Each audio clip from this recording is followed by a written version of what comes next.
What's up, bitches? It's me, John Avenger, once again, and I am back, baby. I finally returned to YouTube. I'm doing YouTube videos again, and I'm here to stay, baby.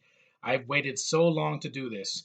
Welcome to September 1st, 2016. We are in prequel slash sequel month. Yep. This whole month, I'm going to be reviewing a bunch of sequels and prequels to a lot of movies.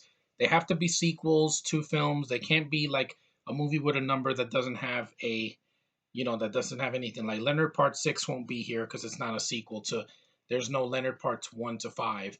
Also, no Star Wars movies because I've reviewed all those. No Marvel film sequels because I've reviewed most of those, unless it's a sequel I haven't reviewed yet, like Days of Future Past, like X-Men Apocalypse, or something like that. But anything in the MCU, I've already covered. So any sequel that I've already reviewed won't be on the list. It'll be movies that I want to give a full review for that are sequels or prequels, like Underworld Rise of the Lycans. That counts because I haven't reviewed it yet. And that's the only sequel I've seen so far, slash prequel of that franchise. But this is of a 80s franchise that I love to death. I think this is a good sequel. I don't know why people crap on it, but when it came out in 1990, it got the same treatment that Predator 2 did. I love this sequel. I think it's really awesome, and that is to start off sequel month, Die Hard 2. Die Harder. Badass sequel. A lot of people give this movie shit because they say it's not as good as the first one. Yes, but you know what? I think it is a good sequel. You got Bruce Willis back. It's Christmas time again, but this time he's in Washington, D.C. at an airport. Kind of like the first one, but instead he's in Washington. He's stuck there and waiting for his wife's plane to land. And, the whole movie's in an airport. Awesome. This is a movie that would not be made today because of 9/11 and a post 9/11 world. They are not going to have a plane exploding near an airport, especially in America. But people gave this movie a lot of grief. I don't understand. It's a great sequel. There is much more action in this movie than the first film. Like, the first film is a classic. I love Die Hard. I will always love it. But this one, it gets to the action a lot faster. 20 minutes in, they show the bad guys. William Sadler, I think he's underrated. He's not as good as Hans Gruber in the first film, but he's his own villain and he's good. There are some things I didn't need to see him naked. I don't like to see a villain naked. It just does nothing for me, especially man ass. I don't like to see that, but he's a decent villain in this movie. For this movie, it's a different villain. He's not a copy of Hans Gruber. He's American this time, so he's not German. And there's a lot of fresh faces here that are young. You have a young Robert Patrick before he did Terminator 2. You have a young John Leguizamo before he did the Mario Brothers movie and Spawn. You have some returning cast members from the first film. You have William Atherton back. You got Bonnie Bedelia back. You have Reginald Vell Johnson for in a small role this time. He's not in the film like as much as the first one. And of course, Bruce Willis, who kicks ass in this movie. He kicks so much ass in the sequel, and this time he's wearing shoes. He doesn't have bloody feet like in the first film. That's something that kind of like made me cringe in the first film, that his feet are so bloody that he could barely walk. But in this one, he wears shoes. He keeps his shoes on. He doesn't take them off. It's full of one-liners. It's great. Bruce Willis is still R-rated like the first film. Very fast paced. It's long. It's 2 hours and 4 minutes. I don't even feel it because there's so much action. There's the action scene in the beginning when he's seeing these two suspicious guy in the baggage area, and then he starts shooting. That's when the action starts, and it doesn't slow down. There's the action scene in with the snowmobiles. The freaking uh, yeah, those that's awesome. You got the action scene in the church. You have the action scene on the freaking escalators. It's a lot of fun. This is a sequel that got shit on and it didn't deserve it. This is the Ghostbusters 2 of the franchise because I think it's well done. It's not a copy of the first film. It does its own thing. It's very fast paced. It's fun. It's shorter than the first movie. So if you had trouble with the running time, this is perfect for you. It doesn't have any CGI. I mean, there's some composite shots. The scene where he goes in the ejector seat and he shoots out. I still think that looks freaking awesome. It's like there's a flame and he's like, oh shit! Awesome, love that. That is a great scene. It's a scene I will remember forever from Die Hard too. And it says it's the best of the blockbusters. I agree.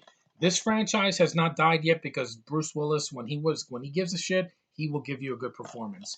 And it's directed by a good director. Unlike John Moore in A Good Day to Die Hard, who is a bad director. He did one good movie before that, and that was uh, Behind Enemy Lines. That was a good movie. But this Rennie Harlan did this. He did Deep Blue Sea. He did Nightmare on Elm Street 4. He did freaking what else he did before this? He also did a couple of others. But I like this film. I think Rennie Harlan does a great job directing it. He's a director that knows what he's doing. Yes, he did Legend of Hercules, but that was way late in his career and it sucked, but that was more bad writing than his direction. When he directs action, he can do it right. Just see this film and tell me that the action doesn't look good. It's bloody, it's R rated, it doesn't hold back. It's got like slasher film kills that Bruce Willis sticks a freaking icicle in a guy's eye. How badass is that? You're not going to see that in Suicide Squad. Sorry, but this movie did it better. And it's R rated. See, you can do more in an action movie when you don't hold back and you put it R instead of PG-13. And this film doesn't feel cut. There's a lot of things good about it. It's not the disaster that the critics said it was. I think it's a good movie. It's a good sequel. It holds up. It's 26 years old. It's still badass, and it's a hell of a way to start sequel month. Die Hard 2 is awesome. See it if you haven't. Don't be afraid. Don't listen to the critics that say it's not as good as the first one, but it's good on its own, and it does its own thing, and it has a great cast. You could take William Sandler's bare ass out. You don't need that.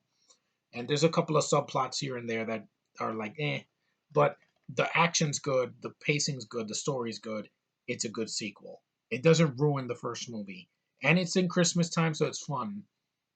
And just a lot about this movie I really enjoy. I enjoy Robert Costanzo and his brother who plays, the mustache. I forgot the actor's name. It doesn't say it back here, but he's a good actor. Dennis Franz, he plays, I think, the chief of the airport, the chief of the airport security. He's good in the film. He's really tough, badass, and I like him in the movie. I've also liked him in NYPD Blue, so it helps that I've seen him in that.